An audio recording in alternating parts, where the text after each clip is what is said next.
Travel নিউজের এই ভিডিওতে আমরা জানব নোয়াখালী থেকে কক্সবাজার রুটে চলাচলকারী বাসের ভাড়া সম্পর্কে। আপনি যদি ট্রাভেল নিউজ ইউটিউব চ্যানেলটিতে নতুন হয়ে থাকেন, চ্যানেলটি সাবস্ক্রাইব করে রাখুন। এছাড়াও ভ্রমণ সংক্রান্ত যে কোনো প্রশ্ন কিংবা পরামর্শ লিখতে পারেন কমেন্টের মাধ্যমে। দর্শক, আমরা যখন ভিডিওটি তৈরি করি তখন নোয়াখালী থেকে কক্সবাজার আপনি লাল সবুজ পরিবহনে সহজে ভ্রমণ করতে পারেন। সাধারণত বাসের ভাড়া আপ ডাউন করে থাকে, অর্থাৎ বাড়তে বা কমতে পারে। ভিডিওটি তৈরি করার সময় নোয়াখালী থেকে কক্সবাজারগামী লাল সবুজ পরিবহনের নন এসি টিকিটের মূল্য 700 টাকা, এসি বাসের জন্য ভাড়া 1600 টাকা।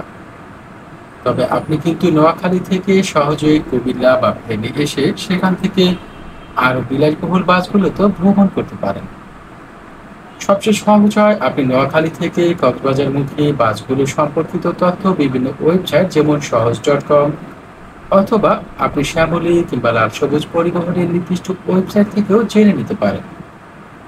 ইউটিউব ভিডিও দেখে আপনি আনুমানিক একটি তথ্যই কেবল জানতে পারবেন, কারণ এখানে সুনির্দিষ্ট ও সঠিক তথ্য দেয়া সম্ভব নয়।